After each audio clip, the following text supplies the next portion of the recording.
ഇൻവിസിബിളിൻ്റെ ഗോതമ്പ് വെള്ളവും കാന്താരി മുളകും കൂടെ സെറ്റാക്കിയിട്ടൊരു സംഭവം ചെയ്യാൻ പോവാണ്. ഇതുപോലെ കട്ട് ചെയ്ത് വെച്ചിരിക്കുന്ന ഓറഞ്ചിൻ്റെ കഷ്ണങ്ങൾ അല്ലെങ്കിൽ മൊസാമ്പിയുടെ കഷ്ണങ്ങൾ ഇങ്ങനെ ഒരു ഗ്ലാസ്സിലേക്ക് ഇട്ട് കൊടുക്കുക. ഇതുപോലത്തെ ഒരു മഡ്ലർ എടുക്കുക, ഇല്ലെങ്കിൽ വീട്ടിൽ കപ്പ് ഇടിക്കുന്ന മറ്റു തടിക്കഷ്ണം ഉണ്ടെങ്കിൽ അതുകൊണ്ട് ഒന്ന് ഇടിച്ച് സെറ്റാക്കുക. നമ്മുടെ ഇത്രയും വലിയ കുപ്പിയിലുള്ള വോഡ്ക 30-60 ഒഴിച്ചാൽ ഒരല്പം കുറഞ്ഞു പോകില്ലേ എന്നുള്ളത് കൊണ്ട് നമുക്കൊരു 90 ഒഴിക്കാം. ഓക്കെ. പിന്നെ ഈ മിക്സിംഗ് ഒക്കെ പഠിപ്പിക്കുന്ന ഒരു അക്കാഡമി ഉണ്ടേ നമ്മുടെ ഇവിടെ വൈറ്റില എറണാകുളത്ത്. മിക്സോളജി, ബാർടെൻഡിങ്, ബാരിസ്റ്റ, കോഫിയൊക്കെ ഉണ്ടാക്കുന്ന പരിപാടി ഒക്കെ പഠിപ്പിച്ചു തരാം. ഈ കാണുന്ന നമ്പറിലേക്ക് ഒന്ന് കോൺടാക്ട് ചെയ്താൽ മതി കേട്ടോ. അപ്പോൾ ബാക്ക് ടു ദ വീഡിയോ. അതിൻ്റെ പൊക്കത്തേക്ക് നമ്മൾ സ്പ്രൈറ്റ്, വെരി സിമ്പിളാട്ടോ. സ്പ്രൈറ്റ് ഒഴിക്കുന്നു.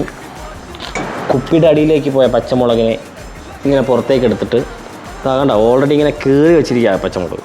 ആ കീറി വെച്ച പച്ചമുളകിനെ ഇങ്ങനെ ഇട്ട് ഇങ്ങനെ ഒരു ഇളക്കിളക്കണം. ഓക്കെ. ഒരുപാടിട്ട് ഇളക്കി കഴിഞ്ഞാൽ പിറ്റേ ദിവസം രാവിലെ നിങ്ങൾ കാര്യം സാധിക്കാൻ പോകുമ്പോൾ നിങ്ങൾ എന്നെ തെറി വിളിക്കും. അതുകൊണ്ട് ഒരുപാടിട്ട് ഇളക്കരുത്. എന്നിട്ട് സൈഡിലേക്ക് കുത്തി വെക്കുക. ഒരു സ്ട്രോ എടുത്ത് ഇങ്ങനെ ഇടുക. ചമാസി.